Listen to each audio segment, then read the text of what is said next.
조스 앤드 벨레시막스. 훗날 고전이 된 영화 조스에 의해 영화계의 풍경이 완전히 바뀌었던 1975년 여름, 전설적인 스티븐 스필버그가 감독한 이 상징적인 스릴러는 서스펜스, 공포, 길들여지지 않은 바다의 깊이가 혼합된 가슴 뛰는 모험으로 관객을 이끌었습니다. 파도 아래에 도사리고 있는 위험을 전혀 인식하지 못한 채 행복한 아미티 섬의 미티 아일랜드를 상상해 보세요. 로이 샤이더가 연기한 마틴 브로디 추장치프 마턴 브로디 자신의 지역 사회를 보호해야 하는 책임과 씨름하는 동안 일련의 상어 공격이 평온을 깨뜨립니다. 스필버그는 침묵의 포식자가 공격할 캔버스로 바다의 광활함을 활용하여 능숙하게 긴장감을 조성합니다. 보이지 않는 것에 대한 두려움은 전문적으로 제작되어 시청자를 긴장하게 만듭니다. 라버트 쇼가 연기한 반백의 상어 사냥꾼 퀸트와 리처드 드레이퍼스가 연기한 해양생물학자 후퍼를 만나보세요. 세 사람이 오르카를 향해 출발하면서 그들의 동지애와 상충되는 성격이 이야기의 깊이를 더해줍니다. 백상어에 대한 퀸트의 끊임없는 추적은 후퍼의 과학적 통찰력과 결합되어 단순한 생물의 특징을 넘어 조주를 향상하는 역동성을 창출합니다. 오르카의 긴장감은 인간과 자연 사이의 투쟁을 반영하며 뚜렷이 드러납니다. 블록버스터 그 이상인 조스는 영화계에 지울 수 없는 족적을 남겼습니다. 이 영화의 성공은 여름 블록버스터 현상의 초석을 다졌고 영화 제작, 마케팅, 경험 방식을 변화시켰습니다. 존 윌리엄즈가 작곡한 상징적인 주제는 우리 모두의 기억 속에 각인되어 있습니다. 스필버그의 감독적 기량과 영화의 문화적 영향은 이 영화의 지속적인 유산에 대한 증거이며 때로는 보지 못하는 것이 보는 것만큼 끔찍할 수 있다는 것을 증명합니다. 등장인물 1. 마틴 브로디 서장 아미티 섬의 수호자우리 캐릭터 탐구의 중심에는 재능 있는 로이 샤이더가 연기한 치프 마턴 브로디가 있습니다. 아미티 섬의 헌신적인 경찰서장인 브로디는 일련의 상어 공격이 지역 사회를 위협하자 보이지 않는 적과의 전투에 뛰어들게 됩니다. 브로디의 성격을 탐구하면서 우리는 보호해야 하는 그의 의무와 그를 사로잡는 두려움 사이의 내부 투쟁을 목격합니다.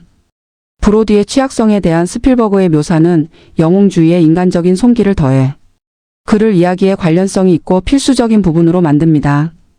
2. 퀸트 투박한 상어.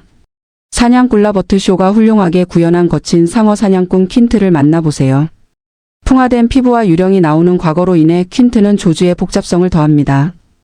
개인적인 복수심에 힘입어 백상아리에 대한 그의 끊임없는 추적은 그를 전형적인 말장난 의도의 반영웅으로 변모시킵니다.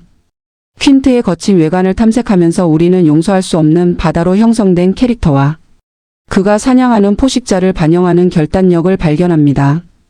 퀸트와 오커에 탑승한 다른 사람들 사이의 역동성은 내러티브의 깊이를 더해 위험에 직면한 인간 본성의 복잡성을 보여줍니다. 3. 맷 후퍼 혼돈 속의 과학적 정신 리처드 드레이퍼스는 젊고 열정적인 해양생물학자인 맷 후퍼 역을 맡아 화면을 장식합니다. 후퍼의 캐릭터는 과학적 관점을 내러티브에 주입하여 퀸트의 무자비한 힘과 브로디의 실용성의 균형을 제공합니다. 상어에 대한 그의 매력과 포식자를 이해하려는 헌신은 줄거리의 긴장감뿐만 아니라 오르카를 타고 위험한 여행에서 트리오의 역동성에 기여합니다. 후퍼의 존재는 지성과 호기심의 상쾌한 층을 더해주며 그를 조스 퍼즐의 중요한 부분으로 만듭니다. 감상평. 조스는 단순한 상어 영화 그 이상입니다. 그것은 당신을 긴장하게 만드는 서스펜스의 마스터 클래스입니다. 긴장감을 조성하는 스필버그의 능력은 천재적이다. 존 윌리엄즈의 상징적인 음악의 불길한 오프닝 노트부터 파도 아래 보이지 않는 공포에 소름 끼치는 순간까지 모든 프레임은 감독의 기술을 입증합니다. 영화 전체에 걸쳐 천천히 타오르는 두려움은 감정의 롤러코스터이며 크레디트가 나온 후에도 정신에 지울 수 없는 흔적을 남깁니다. 조주를 차별화하는 것은 위협적인 상어뿐만 아니라 폭풍우가 치는 바다를 항해하는 기억에 남는 캐릭터입니다. 브로디 추장의 만인의 영웅주의 퀸트의 지독한 결단력, 후퍼의 과학적 호기심이 화면 너머에 울려 퍼지는 트리오를 만들어냅니다. 이 캐릭터들 사이의 역동성은 내러티브의 깊이를 더해주며 그들이 바다의 조용한 포식자와 맞서면서 그들의 운명에 대해 걱정하게 만듭니다. 조스를 단순한 생물체 기능 이상으로 끌어올리는 스릴과 인간관계의 완벽한 조화입니다. 내가 조스를 되돌아보면 영화에 대한 지속적인 영향을 무시할 수 없습니다. 이 영화는 여름 블록버스터를 재정의했을 뿐만 아니라 미지의 것에 대한 원초적인 두려움을 심어주었습니다. 스필버그의 감독적 기량은 시대를 초월한 음악과 잊을 수 없는 캐릭터와 결합되어 영화 역사의 연대기에 조수를 새겼습니다. 그 영향력은 이후의 모든 생물체 특징에서 볼 수 있으며 때로는 단순함과 암시의 힘이 가장 지속적인 영화적 경험을 만들어낸다는 것을 증명합니다. 결론적으로 조스는 단순한 영화가 아니다. 그것은 두려움과 회복력의 깊이로 빠져드는 몰입형 여행입니다. 끊임없는 서스펜스, 잊을 수 없는 캐릭터, 영화적 유산이 이 작품을 시대를 초월한 고전으로 만들어줍니다. 따라서 다음번에 그 상징적인 주제를 듣게 된다면 미지의 것에 대한 두려움이 표면 바로 아래에 숨어있던 1975년 여름으로 돌아가게 되실 것입니다. 조스는 스토리텔링 기술의 증거로 남아있으며 광대한 바닷속에서도 단 한 편의 영화가 영혼에 영원한 영향을 남길 수 있음을 증명합니다. 즐겁게 시청하시고 바다가 항상 고요해지기를 바랍니다. 창작의 원리를 되새기게 해준 영화 마이너스 조스 앤드 편성준. 스필버그의 영화 조스를 다시 보고 느낀 점들. 고민에 빠진 아빠와 그 아빠를 천진하게 흉내내는 어린 아들이 함께 앉아있는 조스의 식탁 장면. 상어가 나타난 해수욕장을 폐쇄해야 하나 말아야 하나. 고민에 빠진 해안가 마을의 경찰서장이 식탁 앞에 앉아있다.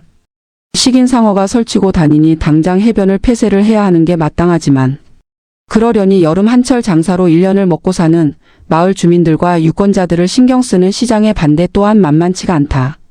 아빠는 한숨을 내쉬며 얼굴을 손바닥으로 감싼다. 맞은편에 앉은 4살짜리 아들도 아빠를 따라 얼굴을 손바닥으로 가린다. 깍지 낀 손을 이마에 대고 눈을 감으면 아들도 똑같이 한다. 아침 식당으로 들어오던 엄마가 두 남자가 하는 짓을 신기한 듯 쳐다본다. 아들이 자신을 따라 한다는 것을 뒤늦게 깨달은 아빠가 괴물처럼 얼굴을 찌푸리자 아들도 괴물 흉내를 낸다. 아빠가 말한다. 이리 와. 아빠에게 뽀뽀해줘. 왜요? 지금 그게 필요하니까. 오래전 TED에 출연해 강연을 했던 떡밥의 제왕 제이. 에이브럼스는 영화 JAWS에서 이 장면을 가장 좋아한다고 말한다. 그러면서 정말 성공하고 싶다면 이 장면이 암시하는 것처럼 작품의 전체 흐름과 캐릭터를 읽고 그걸 훔쳐야 하는데 사람들은 그저 상어나 괴물만 훔치려고 한다고 말한다. 조스가 히트한 이유는 상어를 제대로 보여주지 않으면서 관객들에게 상어를 상상할 수 있도록 한 것 때문이라는 말도 한다. 마치 마이크 니콜스의 졸업에서 차 속에 있던 두 남녀의 대화 소리가 관객에게는 들리지 않아서 그들의 데이트가 더 애틋하고 흐뭇했던 것처럼 말이다. 나는 어렸을 때 TV 성우 더빙판으로 조스를 보았지만 이 장면은 제이. 에이브럼스 때문에 알게 되었다. 그 문제의 장면을 보고 싶어서라도 조스는 다시 한번 극장에서 봐야 할 작품이었다. 어제 저녁 CGV 명동 시내 라이브러리에서 스티븐 스필버그의 초기작 조스를 보았다. 블루 썬더의 로이 샤이더와 밥에게 무슨 일이 생겼나? 의 리처드 듀레이퍼스가 새파랗게 젊었던 시절의 영화다. 에이브럼스의 말대로 이 영화에서는 상어를 잘 보여주지 않는다. 당시 나무로 상어의 일부분만 만들어 물속에 집어넣고 손으로 흔들어 가면서 찍었던 기술적인 문제 때문이기도 했겠지만 상어를 보여주지 않음으로써 관객들이 각자 상상하는 상어의 모습이 완성되는 의외의 효과가 생긴다. 나는 마을 사람들이 잡은 작은 상어 뱃속을 주인공들이 갈라보는 장면에서 감탄했다. 저녁에 와인 2병을 들고 브로디 서장을 찾아갔던 후퍼는 지금 당장 나가서 상어의 뱃속에 소년의 시체가 들어있는지 없는지 조사해보자는 브로디의 말을 듣고는 의기투합한다. 창고 바닥에 철퍼덕 주저앉아 상어의 배를 가르고 상어는 보이지 않지만 관객들은 후퍼가 상어 뱃속에서 뭔가를 꺼낸다고 생각한다. 미처 소화되지 않은 물고기들을 꺼내던 후퍼가 뱃속에 들어있던 철제. 자동차 번호판까지 쨍그렁하며 바닥에 던지며 말한다. 상어는 뭐든 다 먹죠. 세계 최초의 블록버스터를 대형 스크린으로 다시 보는 맛은 각별했다. 물속 상어의 시점과 수평선을 바라보는 카메라 시점을 번갈아 오가며 맨 처음 희생자를 보여주는 장면의 처리부터가 뛰어나고 서서히 해안가로 번지던 공포의 기운은 존 윌리엄스의 유명한 테마 음악 덕분에 점점 더 고조된다. 첫 번째 희생자가 있었다는 것을 숨겼다는 이유로 두 번째 희생자의 어머니에게 공개적으로 뺨을 얻어맞는 브로디의 모습도 개연성이 뛰어났다. 블록버스터라고 무조건 터뜨리고 때려 부수기만 해서는 안 된다는 것을 스필버그는 최초의 블록버스터 작품에서부터 잘 알려주고 있는 것이었다. 배 안에서 퀸트 선장과 후퍼가 서로의 상처를 내기하듯 자랑하는 장면을 보고 리세. 웨펀 시리즈 세 번째인가에서 멜 깁슨과 르네 루소가 하던 수작이 바로 이 장면을 베낀 것이었구나라고 깨닫고 혼자 미소를 짓기도 했다. 일요일 저녁이라 그런지 나 말고 4명의 관객이 더 있었을 뿐이었지만 2명은 과자 봉지를 몹시 부스럭거리며 영화를 보던 외국인이었다. 상영 시간 내내 객석의 뜨거운 열기를 느낄 수 있었다. 어떤 관객은 영화가 다 끝나자 혼자 박수까지 쳤다. 영화를 찍는 동안 너무나 고생스러워서. 스필버그는 앞으로 바다 쪽으로는 오줌도 누지 않을 것이라고 고개를 설레설레 저었다지만 그가 만든 조스는 아직도 수많은 팬들이 찾아와 반복해서 보는 걸작이 된 것도 즐거운 아이러니다. 조스 영화의 탄생. 조스의 모든 것. NIFS 바다야 사랑해. 빠밤 이 음악만 들으면 무언가가 다가오는 것 같이 가슴이 뛴다. 자동 반사로 생각나는 그 이름 조스. 조는 동물의 입이나 턱이란 뜻이다. 조스를 상어라고 알고 있는 사람도 꽤 있을 것이다. 수면 위로 나온 삼각 지느러미는 아직까지도 유효한 해변 공포 영화의 중요한 설정이 되고 있다. 영화판뿐만 아니라 문화산업 전체에 심지어 국내 장수. 아이스크림 조스바까지 탄생시키며 위력적인 존재감을 지치지 않고 뽐내고 있다. 수많은 시리즈와 아류작을 양산해낸 조스. 가장 최근의 조스 무비는 샤크 나이트 3D가 있고 국내에서 제작 단계에 있는 영화 상어가 있다. 조스의 탄생은 1975년으로 거슬러 간다. 영화 조스는 피터 벤칠리가 쓴 동명소설 조스를 원작으로 하고 있다. 국내에서는 아가리란 이름으로 개봉되었다. 스티븐 스필버그가 감독했고 로이 샤이더가 주연을 맡았다. 조스는 48회 아카데미 시상식에서 음악상과 편집상을 수상했고 특히 전설이 된 조스 테마곡은 영화 음악 작곡가로 유명한 존 윌리엄스가 작곡했다. 미국의 지휘자이나 영화 음악 작곡가인 존 윌리엄스는 조스, 스타워즈, 슈퍼맨 인디아나 존스, 주라기 공원 등 이름만 들어도 알 법한 영화들의 음악을 작곡했다. 뿐만 아니라 1984년 미국 LA 올림픽의 테마곡, 1996년 미국 애틀랜타 올림픽의 테마곡, 2002년 미국 솔트레이크 시티 동계 올림픽의 테마곡 등을 작곡하기도 했다. 위키백과 조스의 등장은 잘 만들어진 영화 그 이상의 영향력을 퍼뜨렸다. 조스는 스티븐 스필버그 감독은 세계적인 감독 반열에 올려놓은 작품이며 할리우드 영화계 역사상 최초로 1억 달러를 돌파한 흥행작이다. 세계를 휩쓸었음은 물론 한때 해변가에 관광객이 줄어드는 해프닝이 벌어지기도 했다. 또한 뒤를 잇는 공포 스릴러 영화의 교과서가 되며 많은 장면들이 아직까지도 재활용되고 있다. 할리우드의 흥행 기록을 다시 쓰면서 조스는 여름철에는 블록버스터 오락 영화라는 공식을 처음으로 만들었다. 여름철에 공포 영화가 줄을 잇고 블록버스터가 기다리고 있는 문화는 조스 이후로 생겨졌다. 많은 이들이 영화 산업을 조스 이전 이후로 나눈다. 많은 투자로 만들어진 스펙터클한 블록버스터 오락 영화로 많은 수익을 얻겠다는 개념은 조스가 처음이었다. 마케팅에 거대한 투자를 한 것도 콘텐츠의 다양화로 수익을 극대화한 것도 영화. 기술력을 한 단계 올려놓은 것도 다 조스의 업적이었다. 조스 이후로 블록버스터란 단어의 개념이 정립되었고 조스는 이후 스타워즈 1977가 개봉하기 전까지 박스오피스 1위를 놓치지 않았다.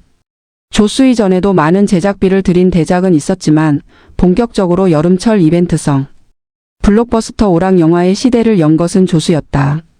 물론 스티븐 스필버그의 뛰어난 연출력이 있었기에 이 모든 전설들이 가능했다.